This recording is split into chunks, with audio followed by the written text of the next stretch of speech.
Il pensait qu'elle n'était qu'une autre serveuse essayant de s'en sortir. Juste un autre visage derrière un sourire forcé.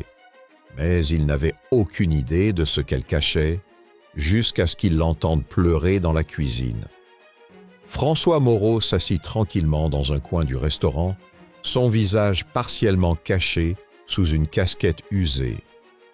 Il ressemblait à n'importe quel autre client. Un jean, un t-shirt simple, rien d'extraordinaire. Personne n'aurait deviné qu'il était le propriétaire du restaurant, l'homme dont le nom figurait sur l'enseigne à l'entrée. Il observe la jeune serveuse se déplacer entre les tables, son sourire poli mais distant. Son badge indiquait Élodie, et elle avait l'air épuisée. Des cernes marquaient son regard, et ses épaules s'affaissaient à chaque pas. Pourtant, elle continuait de sourire, continuait de servir chaque client comme si de rien n'était. Le plan de François était simple. Il voulait voir son entreprise depuis le terrain, comprendre les défis auxquels ses employés faisaient face au quotidien. Mais il n'était pas prêt pour ce qu'il allait découvrir. Élodie s'approcha de sa table, sa voix douce mais assurée. « Bonsoir, monsieur. Puis-je vous apporter quelque chose à boire ?» Il leva les yeux, remarquant la fatigue dans son regard. « Un café, s'il vous plaît. » Elle acquiesça, notant rapidement sa commande avant de se diriger vers la cuisine. François la regarda s'éloigner, remarquant la manière dont ses épaules s'affaissaient une fois hors de vue des clients. Il y avait quelque chose de lourd dans son attitude, un fardeau qu'elle peinait visiblement à porter. Il avait déjà vu des employés fatigués, mais c'était différent. C'était un épuisement qui dépassait la simple fatigue physique. Sa curiosité fut éveillée. Il regarda Élodie disparaître derrière les portes battantes de la cuisine. Un instant plus tard, il l'entendit. Un sanglot étouffé, rapidement suivi d'un autre. Le cœur de François se serra. Il se pencha en avant, tendant l'oreille. Le son faible des pleurs provenait de la cuisine, brut et déchirant. C'était Élodie. Il regarda autour du restaurant.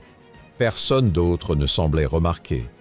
Les autres serveuses allaient et venaient entre les tables. Le cuisinier criait des commandes. Les clients riaient et discutaient. Mais derrière ces portes, Élodie s'effondrait. François ressentit un pincement d'inquiétude. Ce n'était pas ce à quoi il s'attendait. Il était venu observer son entreprise, voir comment les choses fonctionnaient sur le terrain. Mais maintenant, il était témoin de quelque chose de profondément personnel, quelque chose qui allait bien au-delà du travail. Il aurait pu l'ignorer. Il aurait pu finir son café, laisser un pourboire et partir. Mais le son de ses pleurs persistait, le rongeant de l'intérieur. Il ne pouvait pas simplement partir, pas sans comprendre ce qui se passait. Avant de continuer, dites-nous dans les commentaires d'où vous nous regardez aujourd'hui. Et si vous aimez les histoires qui révèlent des vérités difficiles et des tournants inattendus, n'oubliez pas de vous abonner pour en découvrir davantage. François ne pouvait pas se débarrasser du son des sanglots d'Élodie. Il résonnait dans son esprit, se mêlant au rire des clients et au tintement des assiettes. Il était venu pour comprendre son entreprise, mais à présent, il se sentait obligé de comprendre sa douleur. Il posa sa tasse de café et se leva, se dirigeant vers la cuisine à pas lents pour ne pas attirer l'attention. Pour tout le monde, il n'était qu'un client s'étirant les jambes. En s'approchant des portes battantes, les sanglots devinrent plus clairs. La voix d'Élodie, étouffée et tremblante, lui parvint. « Je n'en peux plus. Je n'y arrive plus. » Le cœur de François se serra. Il s'arrêta juste devant la porte, déchiré entre son instinct de chef d'entreprise et sa conscience d'être humain. Il ne devrait pas écouter, mais il avait besoin de comprendre ce qui se passait. Puis, une autre voix brisa l'air, froide et dure. Marc Lefebvre, le gérant du restaurant. « Je me fiche de tes problèmes, Élodie. Tu fais ton travail ou tu pars. On n'a pas besoin de faibles ici. » La mâchoire de François se crispa, sentant la colère monter en lui. Il connaissait Marc depuis des années, lui faisant confiance pour gérer l'endroit avec efficacité. Mais jamais il n'aurait imaginé qu'il parlait ainsi à ses employés. À l'intérieur, les sanglots d'Élodie s'étouffèrent, mais ses paroles étaient empreintes de désespoir. « Je fais de mon mieux. Je fais des doubles shifts juste pour payer le loyer. Je n'en peux plus. Je suis épuisé. » La réponse de Marc fut impitoyable. « Ce n'est pas mon problème. Si tu ne tiens pas le coup, démissionne. Il y a plein de gens qui tueraient pour ton poste. » Les poings de François se serrèrent. Depuis combien de temps cela durait-il? Combien d'autres employés avaient enduré ce traitement sans qu'il le sache? Il se recula contre le mur, écoutant la conversation se poursuivre. La voix d'Élodie vacilla, à peine audible. « J'ai besoin de ce travail. Je n'ai nulle part où aller. » Le rire de Marc fut froid, dénué d'empathie. « Alors arrête de pleurnicher et retourne travailler et efface cet air pitoyable de ton visage. Les clients ne laissent pas de pourboire aux serveuses qui ont l'air misérables. » Le sang de François se glaça. Il en avait assez entendu. Alors que les pas de Marc se rapprochèrent de la porte de la cuisine, François recula rapidement, retournant à sa table avant d'être vu. Son esprit tournait à toute allure. Ses émotions se mélangeaient en lui. Colère, culpabilité, frustration. C'était son restaurant.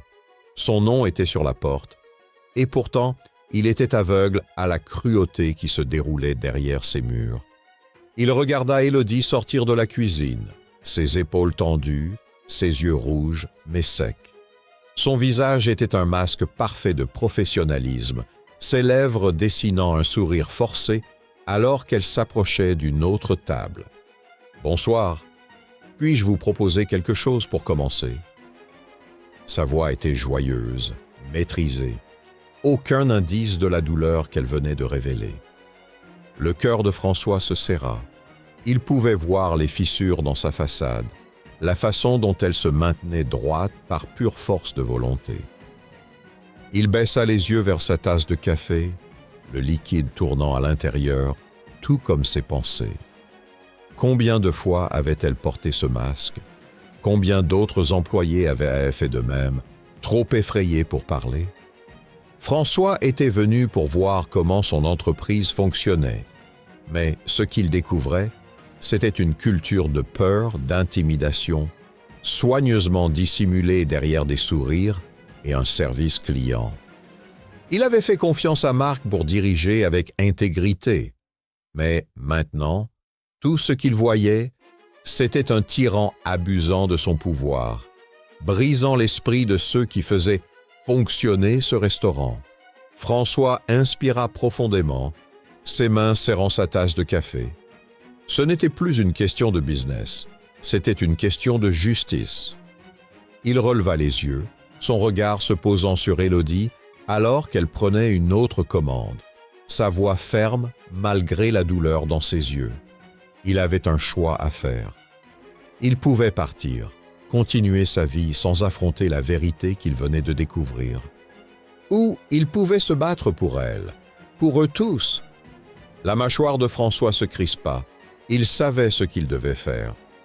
François regarda Élodie se déplacer de table en table, son sourire forcé ne fléchissant jamais.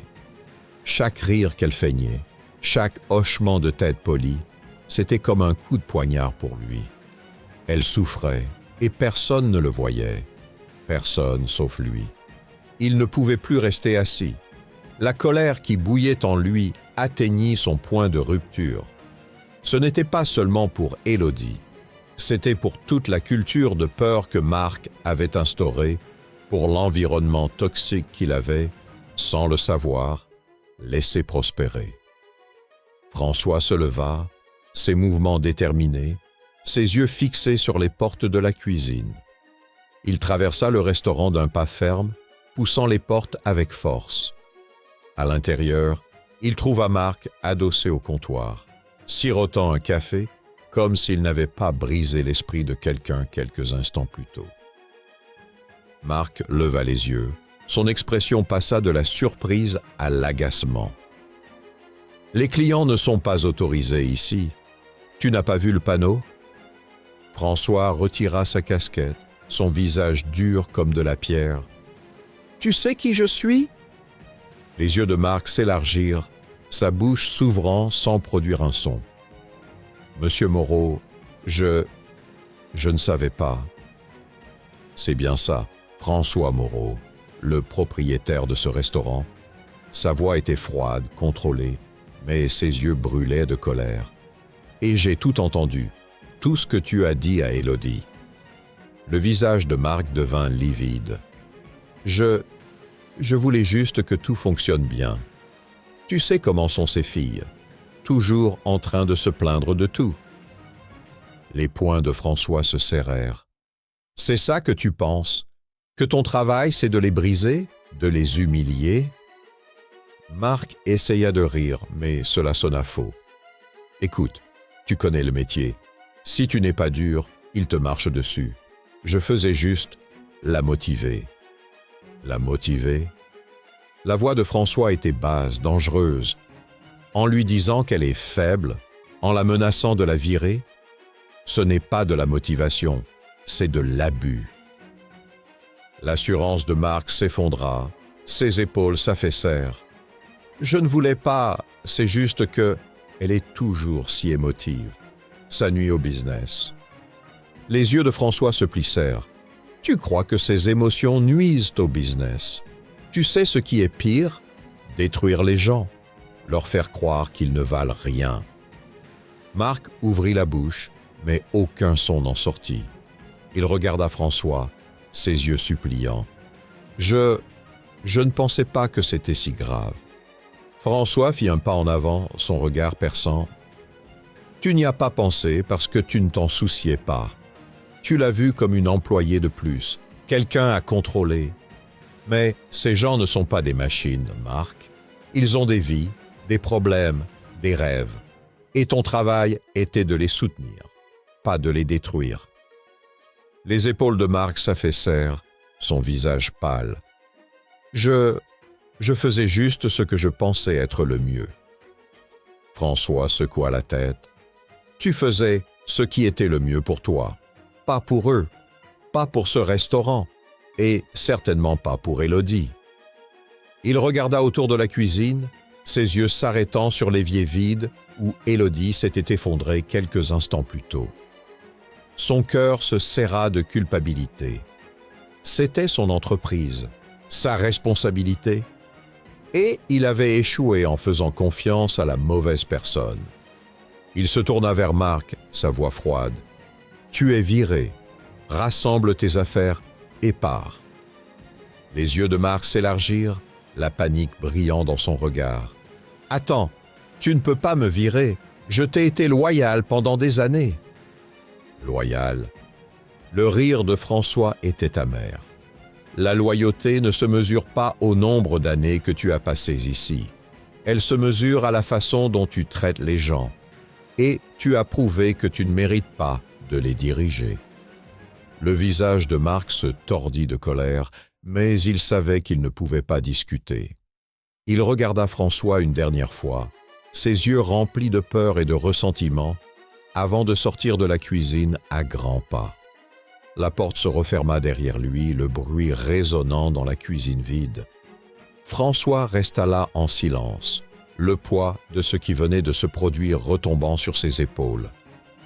Il avait fait ce qu'il fallait, mais le mal était déjà fait. Élodie souffrait encore. Et qui sait combien d'autres avaient enduré les abus de Marc. Les épaules de François s'affaissèrent. Il avait été aveugle, trop concentré sur les profits et les chiffres pour voir la douleur derrière les sourires. Mais ça s'arrêtait là. Il allait réparer ça. Il allait bien faire les choses. Il leva les yeux, son regard se posant sur Élodie alors qu'elle prenait une autre commande, sa voix ferme malgré la douleur dans ses yeux. Il avait une responsabilité, pas seulement en tant que propriétaire, mais en tant que leader. Il était venu sous couverture pour voir son entreprise, mais ce qu'il avait trouvé, c'était son devoir: protéger, prendre soin et diriger avec intégrité. Le lendemain matin, François se tenait devant le restaurant, son regard balayant les visages de son personnel. Il le regardait avec un mélange de confusion et de curiosité, chuchotant entre eux. Certains l'avaient reconnu de sa visite la veille, mais la plupart n'avaient aucune idée de qui il était vraiment. Il s'éclaircit la gorge, sa voix ferme mais chargée d'émotion. « Bonjour à tous, je m'appelle François Moreau et je suis le propriétaire de ce restaurant. » La salle plongea dans un silence total. Les visages pâlirent, les yeux s'écarquillèrent de surprise. Des murmures d'étonnement parcoururent le groupe alors que la réalité s'imposait. François poursuivit, son regard déterminé. « Je suis venu ici incognito pour voir comment les choses fonctionnaient, pour comprendre ce que mes employés traversaient chaque jour. Ce que j'ai découvert était inacceptable. » Il regarda directement Élodie, dont les yeux brillaient déjà de larmes.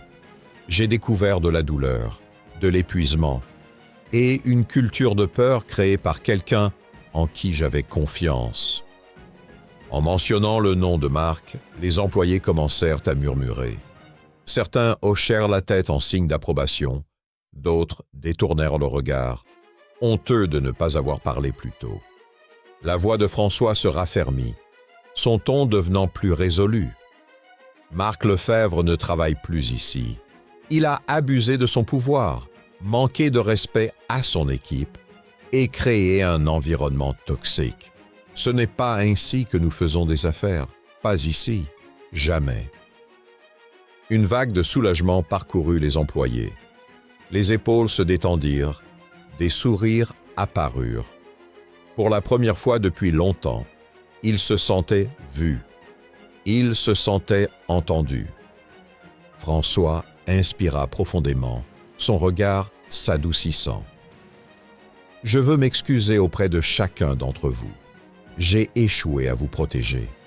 J'étais tellement concentré sur les chiffres et la croissance que j'ai perdu de vue ce qui compte vraiment, les gens, vous tous. » Il tourna à nouveau son regard vers Élodie, sa voix se brisant légèrement.